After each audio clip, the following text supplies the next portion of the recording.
আসসালামু আলাইকুম এভরিওয়ান, সবাই কেমন আছো? আশা করছি সবাই ভালো আছো। আমি আল্লাহর রহমতে অনেক অনেক ভালো আছি। তো আজকে ছোটোখাটো একটি ইফতারের আয়োজন করেছি। কিছু মানুষকে খাওয়াবো আর মসজিদে দেব ইফতার। তো তার জন্য ভাবলাম বিরিয়ানি আর ফল দেব। আর এদিকে আমি আলুটি বেজে নিচ্ছি, আর এইদিকে মাংসের জন্য মশলাটা এখন আমি নিয়ে নিচ্ছি। আমার জীবনে প্রথম ফার্স্ট টাইম আমি আজকে রান্না করলাম, তবে আমি নয়, আমার সাথে আরও 2-3 জন ছিল, দাদি, তারপর হচ্ছে নন, তারা ছিল, তারা সবাই আমাকে হেল্প করছে। তো এদিকে আমি মাংসটা ভালোভাবে সব কিছু মশলা দিয়ে ভালো করে এখন মেখে নিচ্ছি। মেখে এখন তেলের মধ্যে ছেড়ে দিয়েছি। এই ফার্স্ট টাইম আমি এই প্রথম বড় কড়াইয়ের মধ্যে মাংস বা বিরিয়ানি রান্না করছি। তো এইদিকে দেখো আমি কড়াইয়ের মধ্যে দিয়ে দিলাম। তো এইদিকে আমার ননদ আমার সাথে হেল্প করছে।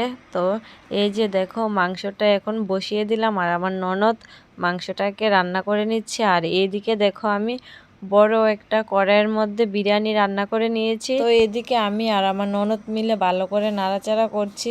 চুলাটা হচ্ছে ছোট আর কড়াইটা ছিল বড়, তার জন্য চুলার মধ্যে নাড়া দিয়ন যাচ্ছে না, তারপর পরে যাচ্ছে, তার জন্য ভাবলাম কড়াইটা নামিয়ে নিই। তো এদিকে নামিয়ে নিয়ে এখন বিরিয়ানির বাতরার সাথে ভালো করে মাংসটা এখন মিশাবো। তো এইদিকে পুরোটা মাংস বিরিয়ানির সাথে মিক্সড করে নিয়েছে। তো এইদিকে আমি ভালো করে নাড়াচাড়া করছি। তো এই যে দেখো এখন বিরিয়ানিটা এখন বলের মধ্যে নিয়ে নিয়েছি। বিরিয়ানিটা হয়ে গেছে, এখন আমরা সবাই মিলে ফল কাটতে বসে পড়েছি। এদিকে দাদি, আমার ননদ আর হচ্ছে আমি সবাই মিলে এদিকে ফলটি কেটে নিয়েছি। তো এর দিকে দেখো ইফতার খাওয়ার জন্য থালের মধ্যে ভালো করে সাজিয়ে নিয়েছি। আমি আমার দাদিকে আগিয়ে দিচ্ছি, আর দাদি বিরিয়ানিটা বেড়ে নিচ্ছে। আর মসজিদের জন্য ফলগুলো কেটে রেখেছিলাম, সেটি এখন একটা বালতির মধ্যে নিয়ে নিয়েছি।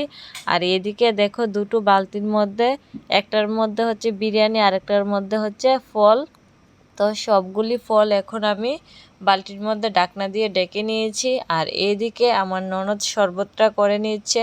শরবতটা করে একটা স্প্রাইটের বোতলের মধ্যে ঢুকিয়ে নিয়েছে। আর এইদিকে ইফতারের সময় হয়ে গেছে, আমরা সবাই রেডি হয়ে গেছি। তো এই যে দেখো ইফতারের আয়োজন, ছোটোখাটো একটি আয়োজন করেছি। তো এইদিকে এখন সবাই ইফতার করতে বসে পড়েছে। এই রমজানে সবাই মিলে একসাথে ইফতার করছি।